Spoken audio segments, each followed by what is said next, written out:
Hamıya salam. Bugünkü videoda 20 sınaq toplusundan 18-ci sınağın izahını paylaşacağım. Keçək suallarının izahına. Birinci sual.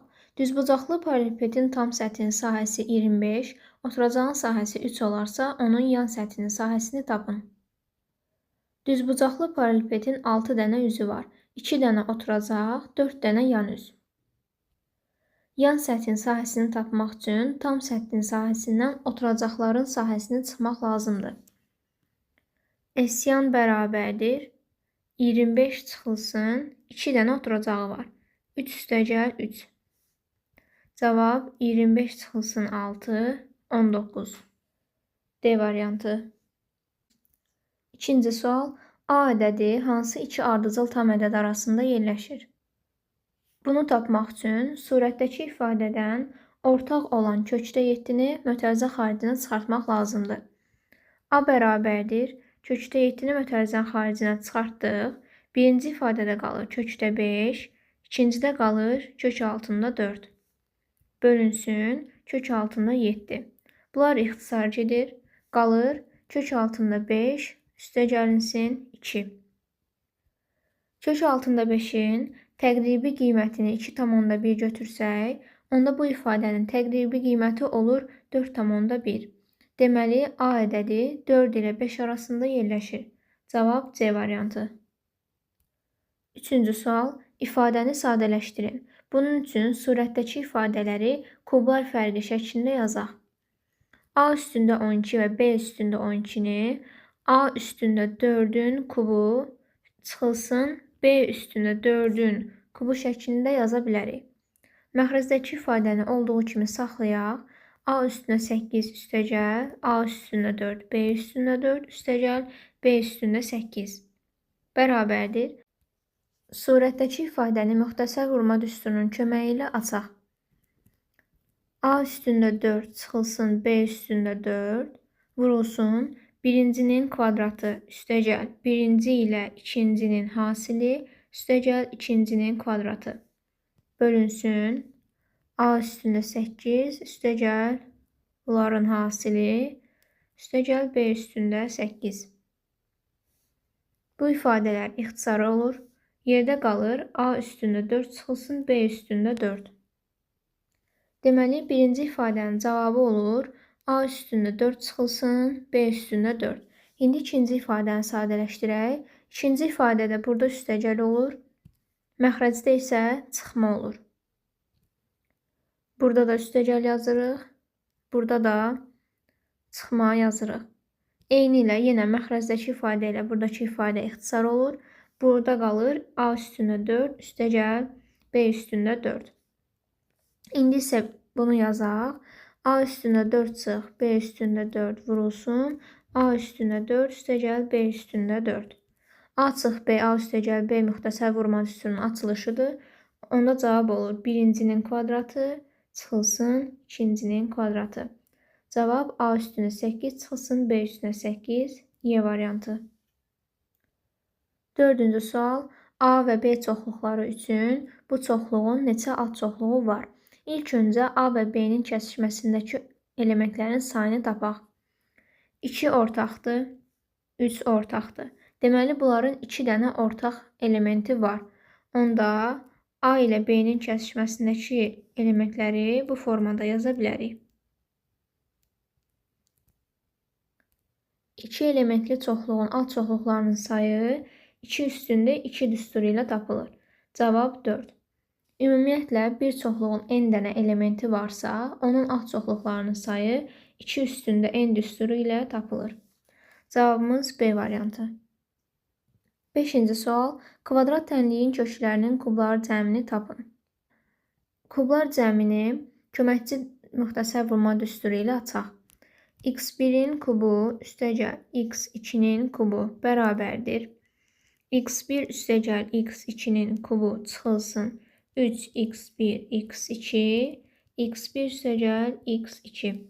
İndi köklərin cəmini və hasilini yerinə qoyub tapaq. Köklərin hasili 3-ə bərabərdir. Cəmi isə əks işarə ilə -5-ə bərabər olur. Yəni 5-ə bərabərdir. x1 üstəgəl x2-nin yerinə 5 yazaq. 5'in kubu çıxılsın, 3 vurulsun. Hasili 3 vurulsun. Bunların cəmi 5 bərabərdir. 5'in kubu 125 çıxılsın 45. Cavab 80 A variantı. 6-cı sual. A-nın hansı qiymətində bu ədəd 12-yə tam bölünür? Hər hansı bir ədədin 12-yə tam bölünməsi üçün həmin ədədin həm 3-ə, həm də 4-ə bölünməsi lazımdır. İlk öncə baxaq 4-ə bölünmə əlamətinə. 4-ə bölünmə əlaməti belədir ki, son 2 rəqəmi 4-ə bölünürsə, həmin ədəd 4-ə bölünür. Burada son 2 rəqəmin əmələ gətirdiyi ədəd 2A-dır. A-nın yerinə 0 yazsaq 24-ə bölünür. 4 yazsaq 24-də 4-ə bölünür. 8 yazsaq 28-də 4-ə bölünür. Deməli, A bunlardan biri ola bilər. A-nın yerinə 0 yaza bilmərik. Çünki A-nın yerinə 0 yazsaq bu hissə mənasız olur. Ona görə 0 yaza bilmərik. İndi isə ya 4 ya da 8-i seçməliyik. Baxaq bu ədədin rəqəmlərinin cəminə. 4 dənə A var. Üstəgəl 2 dənə 2 var. 4. Bu cəm 3-ə bölünən olmalıdır. A-nın yerinə 4 qoysaq əgər, A-nın yerinə 4 qoysaq, 4 vur 4, 16 üstəgəl 4, 20. Rəqəmlərin cəmi 20 olur, 20 3-ə bölünmür. Deməli, 4 ola bilməz. 8 qoysaq A-nın yerinə, 8 vur 4, 32, 32 üstəgəl 4, 36. 36 3-ə qalıqsız bölünür. Deməli, bu ədədin yerinə, A-nın yerinə 8 yazsaq, bu ədəd də 3-ə qalıqsız bölünər. Deməli, cavab olur 8 Y variantı. 7-ci sual. A və B ədədləri verilib. A bölünsün B-ni tapın. A bölünsün B-ni yazaq. A 1 bölü kökdə 5 çıx 2-dir. B isə kökdə 5 üstəgəl 2. Birincini olduğu kimi saxlayıb, ikincinin tərsini yazırıq. 1 böl kökdə 5 üstəgəl 2. Müxtəsər vurma düsturuna görə məxrəci bir-birinə vuraq. A çıx B, A üstəgəl B. A kvadratı çıx B kvadratı. Kökdə 5-in kvadratı 5, 2-nin kvadratı 4. Cavab olur 1. C variantı. 8-ci sual. A kvadratı çıx 9 və A kvadratı çıx 8A üstəgəl 15 çoxhədlilərinin vuruqları uyğun olaraq Euler-Venn diaqramında A və B çoxluqlarında yazılmalıdır. Verilənlərə görə MNK cəmini tapın. İlk öncə A kvadratı çıx 9 ifadəsini vuruqlara ayıraq. A çıx 3, A üstəgəl 3 şəklində yazmaq olar. İkinci çoxhədlində vuruqlarını ayıraq. A kvadratı çıx 8A üstəgəl 15. Hasili 15, cəmi mənfi 8 edən ədədlər mənfi 3 və mənfi 5-dir. A çıx 3, A çıx 5. İndi bu ifadələri Venn diaqramında yazaq. A-nın və B-nin ortaq vuruğu A çıx 3-dür. Deməli, K A çıx 3-ə bərabərdir. Yerdə qalır bu A üstəgəl 3 M-ə bərabərdir. A çıx 5 isə N-ə bərabər olur. İndi bunların cəmini hesablayaq. A üstəgəl 3 üstəgəl A çıx 3 üstəgəl A çıx 5 bərabərdir. 3-lər islah olur. 3A çıxılsın 5. Cavab D variantı. 9-cu sual. Xaricdən toxunan çevrələrin birinin üzərində A, digərinin üzərində B nöqtəsi elə qeyd edilmişdir ki, AB parçasının uzunluğu ən böyük olmaqla 23 cm-dir. Çevrələrin uzunluqları cəmini tapın. Şəkli təsvir elədik. 2 dənə çevrə toxunur. Birinin üzərində A nöqtəsi, digərinin üzərində isə B nöqtəsi qeyd olunub. Mən bu xəttin belə olduğunu hardan bildim? Çünki AB parçasının uzunluğu ən böyük olduğu vurğulanıb. Ən böyükdürsə, deməli bu diametrlərin cəminə bərabər olur. Böyük çevrənin radiusunu böyük R ilə, kiçik çevrənin radiusunu kiçik R ilə işarə edək. 2R üstəgəl 2R bərabərdir 23. Bizdən çevrələrin uzunluqları cəmini soruşur. 2PR üstəgəl 2PR bərabərdir Yuxarıdakı bərabərliyin hər tərəfini pi-yə vursaq, cavabı taparıq. 23 pi. Pi-nin qiymətini şərtdə 3 verib, 23-ü 3-ə vursaq, cavab olur 69 D variantı. 10-cu sual. 9-cu sinif şagirdi Yusif imtahana hazırlaşmaq məqsədi ilə imtahan fənlərini təkrar edir. Şəkildə onun həftə ərzində bu fənlərə sərf etdiyi zamanlar verilmişdir. Onun Azərbaycan dili və riyaziyyata sərf etdiyi ümumi vaxt xarici dilə sərf etdiyi vaxtdan neçə faiz çoxdur? Azərbaycan dilinə 8 saat sərf edib, riyaziyyata isə 14 saat sərf edib. Ümumilikdə bu iki fənlə 22 saat vaxt sərf edib. Xarici dilə isə 5 saat sərf edib. İndi isə bunları faizlə ifadə edək. 22 çıxılsın 5, bölünsün 5, vurulsun 100. Bərabərdir 17 böl 5 vur 100. Cavab olur 340 faiz. Bu düstur fərqin faizlə ifadə düsturudur. A çıx B böl A vur 100. Cavab A variantı. 11-ci sual. Tənliklər sistemindən x, y hasilini tapın. Yuxarıdakı bərabərlikdən x-i ortaq çıxardaq. X 2x üstəgəl 3y bərabərdir 26. Aşağıdakı tənlik isə 2x üstəgəl 3y 13-ə bərabər olur. Bunun yerinə 13 yazsaq, x bərabər olacaq 26 böl 13, 2-yə. İndi y-i tapaq. 3y bərabərdir 13 çıxılsın 2x. 3y bərabərdir 13 çıxılsın 2 vur 2, 4. 3y bərabərdir 9, y bərabər olur 3-ə. X, y hasili bərabərdir 2 vur 3, 6. D variantı. 12-ci sual. İfadənin qiymətini hesablayın. İlk öncə bu iki ifadənin qiymətini hesablayaq. 6-da 1 üstəgəl 12-də 1. Ortaq məxrəc olur 12. Birincinin hər tərəfini 2-yə vururuq. İkincini olduğu kimi saxlayırıq. Olur 12-də 3. İxtisar eləsək 4-də 1. Bu ifadələrin qiyməti oldu 4-də 1. 4-də 1 üstəgəl 20-də 1.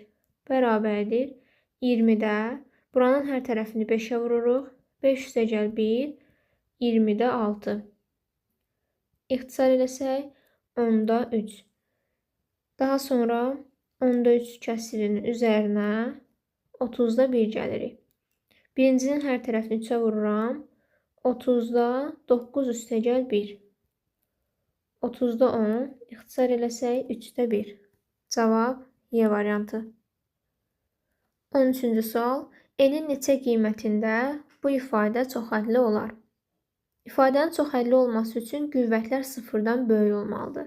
Həm n çıx 5-i sıfırdan böyük eləyirik, həm də 11 çıx n-i sıfırdan böyük eləyirik. N böyükdür 5-dən, mənfi n böyükdür mənfi 11-dən, n kiçikdir 11-dən. Deməli, n 5-dən böyük, 11-dən kiçik qiymətlər alır. 6, 7, 8, 9, 10. Bundan başqa, ya bu qüvvət, ya da bunun qüvvəti sıfıra bərabər olsa, bu ifadə yenə çoxhədli olur.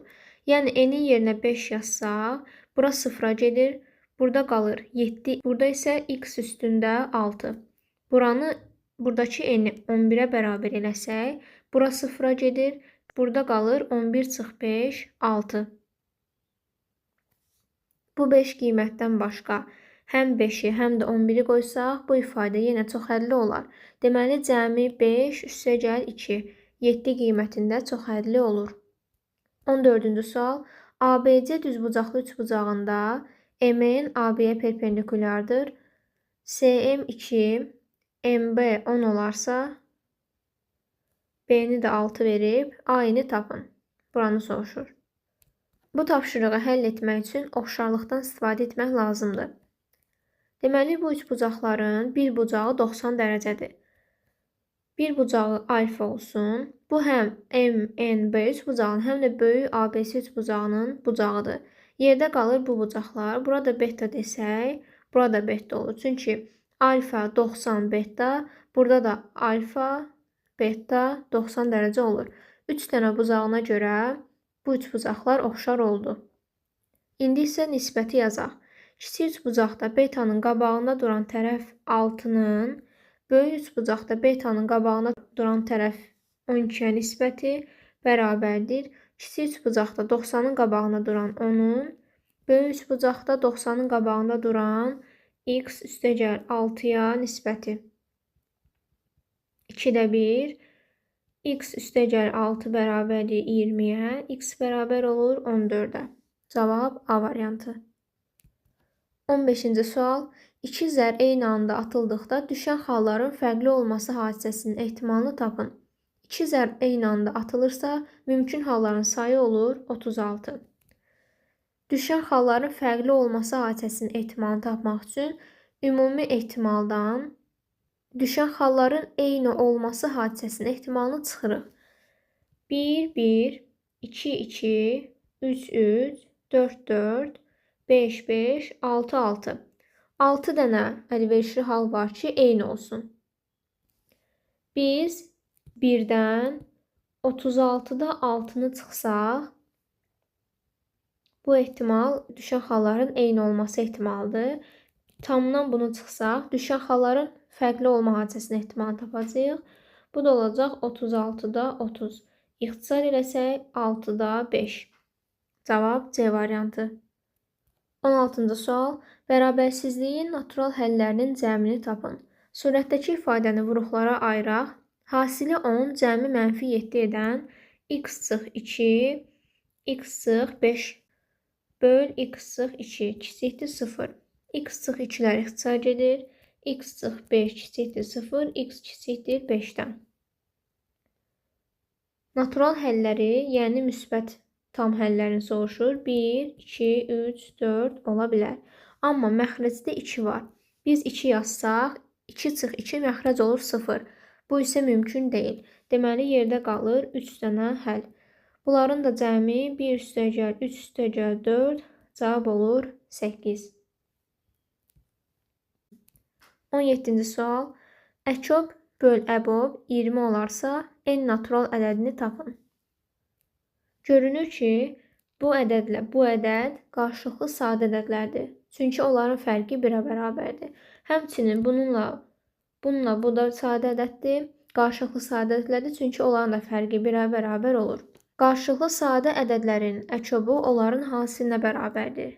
N üstəgəl 2 vurulsun n üstəgəl 3. Qarşılıqlı sadə ədədlərin əbobu isə 1-ə bərabərdir. Bölünsün 1 bərabərdir 20-yə. N'in kvadratı üstəgəl 2n üstəgəl 3n üstəgəl 6 bərabərdir 20. N'in kvadratı üstəgəl 5n çıx 14 bərabərdir 0. Hasili -14, cəmi isə -5 edən ədədlər -7 və müsbət 2-dir. Vuranda -14, toplayanda -5 edir. Bizdən n'in natural qiymətini soruşur. Cavab olur 2.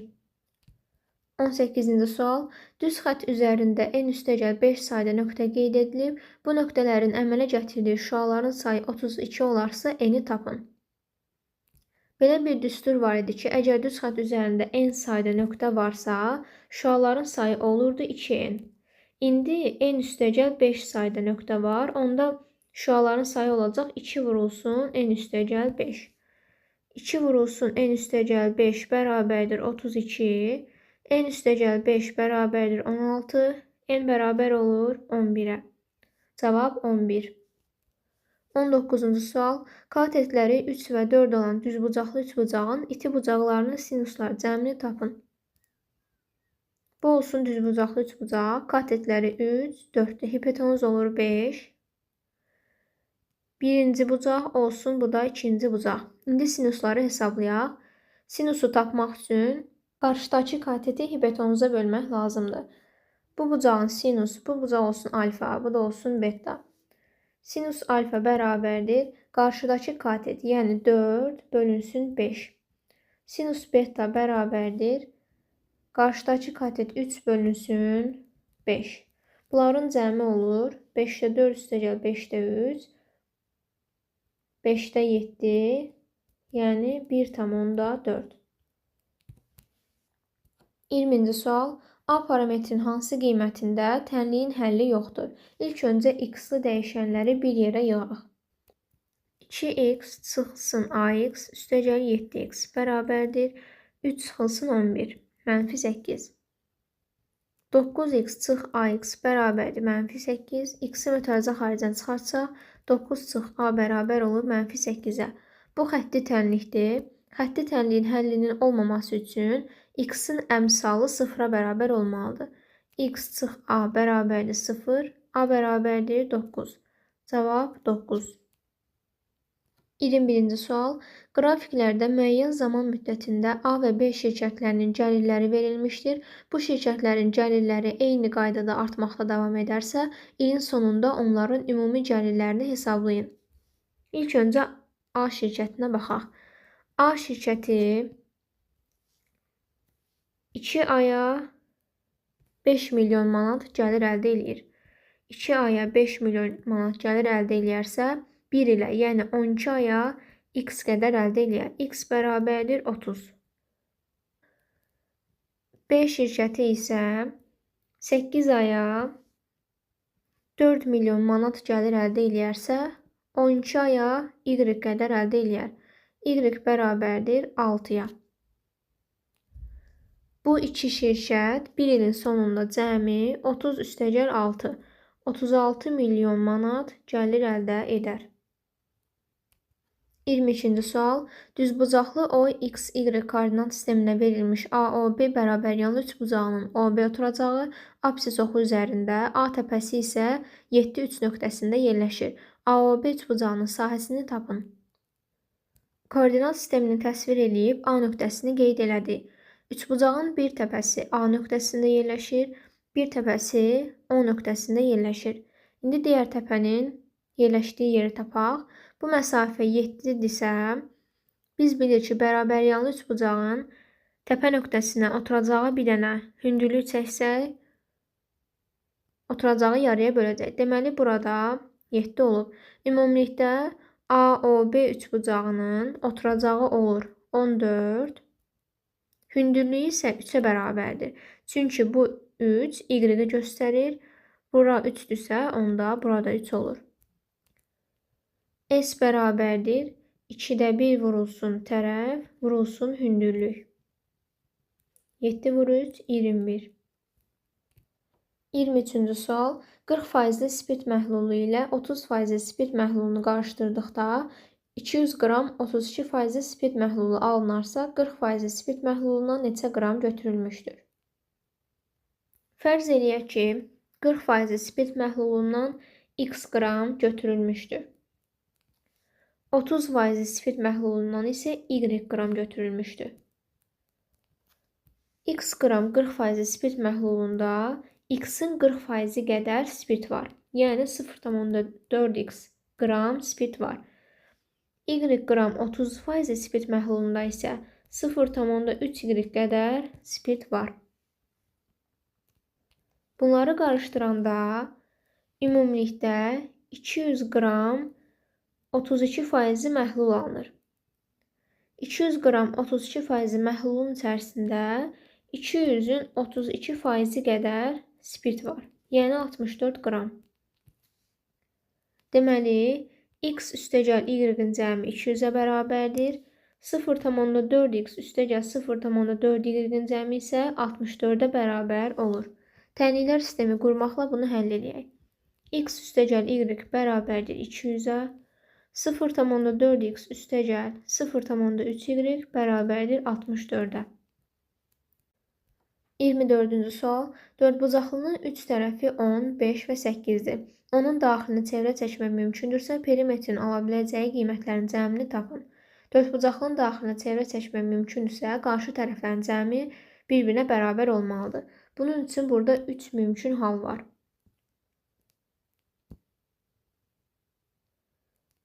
Şəkli təxmini çəkək. Bir dəfə 10 ilə 5-i qarşılıqlı götürürük. Burada x bərabər olur. Qarşı tərəflərin cəmi bir-birinə bərabərdir. 15 çıxılsın 8, 7. Bu birinci qiymətdir. Bir dəfə 10 ilə 8-i qarşılıqlı götürürük. Onda x bərabər olur 18 çıxılsın 5. 13. Bir dəfə isə 8 ilə 5-i qarşılıqlı götürürük. Bura yazırıq 5, bura yazırıq 10. Onda x olur 8 üstəgəl 5, 13 çıxılsın 10, 3. X-in 3 dənə qiymətini tapdıq. İndi perimetrləri hesablayaq. P1 bərabərdir. Birinci halda bura 5 idi. Qarşı tərəflərin cəmi oldu 15. 15 vurulsun 2 oldu 30. İkinci, bura 8, bura 10 idi. Qarşı tərəflərin cəmi oldu 18. Perimetr olur 36. Üçüncü qiyməti isə qarşı tərəflərin cəmi oldu 13. 13-ü də 2-yə vururuq. Perimetr olur 26. Bu 3 dənə perimetrin cəmi olur 92. 25-ci sual. Biri digərinin daxilində yerləşən çevrələrin uzunluqları cəmi 20 pi, ştrixlənmiş hissənin sahəsi 60 pi olarsa, böyük dairənin sahəsini tapın. Böyük dairənin radiusu olsun böyük, kiçik dairənin radiusu olsun kiçik r. İndi bunların uzunluqları cəmini hesablayaq. 2 pi r üstəgəl 2 pi kiçik r bərabərdir 20 piyə. Hər tərəfi piyə bölsək və 2-yə bölsək, r üstəgəl r bərabər olur 10-a. Ştrixlənmiş hissənin sahəsi isə böyük dairənin sahəsindən kiçik dairənin sahəsini çıxmaqla tapılır. Bərabər olur 60 piyə. Hər tərəfi piyə bölsək, r çıx r, r üstəgəl r-in qiyməti olur 60. R üstəgəl r-i 10 tapmışdıq. Onda belə çıxır ki, r çıx r bərabər olub 6-ya. Bu tənliklə bu tənliyi bir yerdə yazaq. R üstəgəl r 10, r çıx r 6-dır. Tərəf-tərəfə toplasaq, 2 r bərabərdir 16, böyük r bərabərdir 8. Onda kiçik r bərabər olur 2-yə. Bizdən böyük dairənin sahəsini soruşur. Böyük dairənin sahəsi pi r kvadratıdır. Yəni pi vurulsun 8-in kvadratı 64. Cavab 64 pi.